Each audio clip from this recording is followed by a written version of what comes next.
Voiture ou pas voiture, un jour, tu vas te retrouver dans cette situation. Oui, tu auras une roue crevée. Quelques questions se posent. Comment changer une roue de secours?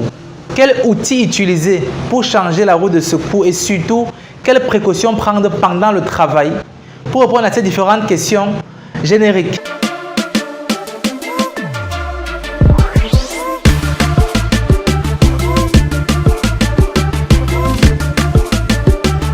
Salut à toi, moi je m'appelle Zenas et je suis moniteur auto-école dans la ville de Douala. Si c'est ta première fois ici, sache que sur cette chaîne, nous partageons des conseils et astuces sur les éléments de la conduite. Alors, si tu as un permis de conduire, ou bien si tu n'as pas encore de permis de conduire, ou bien si tu as l'intention un jour d'avoir le permis de conduire, sache que cette chaîne va te donner des conseils et astuces qui vont t'aider à être un bon conducteur dans le futur. Alors, pour ne rien rater, je t'encourage vivement à t'abonner à cette chaîne parce qu'elle va te donner des conseils et astuces qui vont t'aider à être un bon conducteur dans le futur. Si cela est fait, allons-y. Commençons par mettre l'expression à jour. On ne dit pas crevaison, on dit crevaison. Chaque fois que tu auras une crevaison, que faut-il faire? D'abord, pourquoi est-ce que les crevaisons existent? Les crevaisons existent pour plusieurs raisons. Ta roue peut être percée, peut-être parce que tu as roulé sur un clou, peut-être parce que tes pneus sont déjà vieux, ou bien peut-être que tu as eu un violent choc sur la route. Ces différents éléments font que les roues se percent et c'est de manière involontaire et imprévue.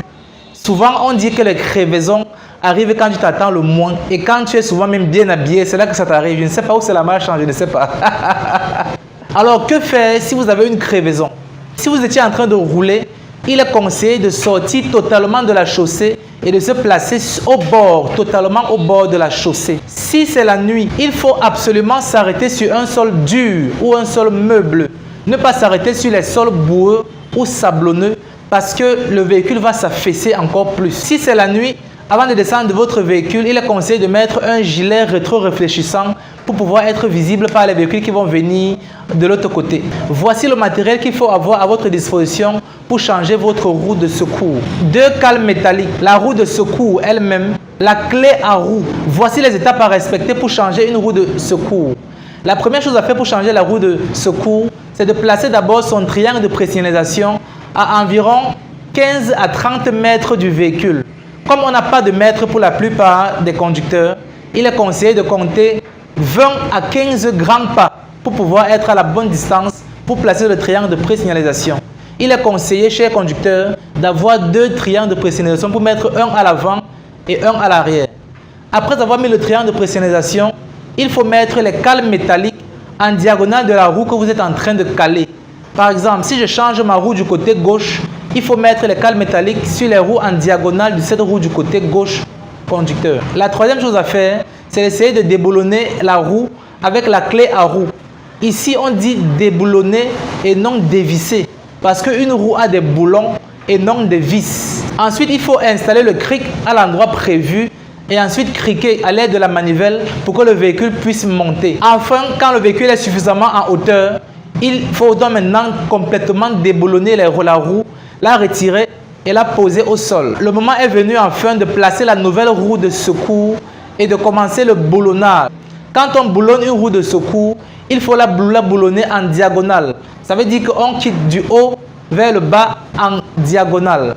Ne jamais boulonner une roue en faisant un cercle, c'est-à-dire en allant de gauche à droite, mais toujours le faire en diagonale. Après avoir serré à au moins 70%, il est conseillé de faire redescendre le véhicule et de terminer le serrage des boulons qui sont sur notre roue.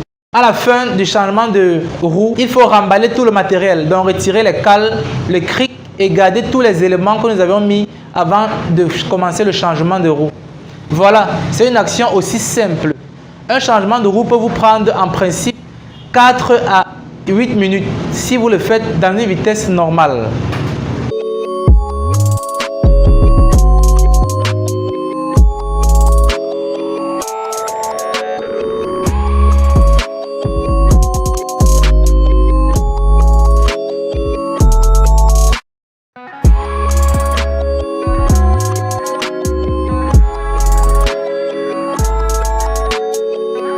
Nous voici à la fin de notre vidéo les amis. J'espère que tu as appris quelque chose ici. J'espère que maintenant tu sauras quoi faire quand tu seras en présence d'une crevaison. Si tu as une question à nous poser, tu peux la faire en commentaire.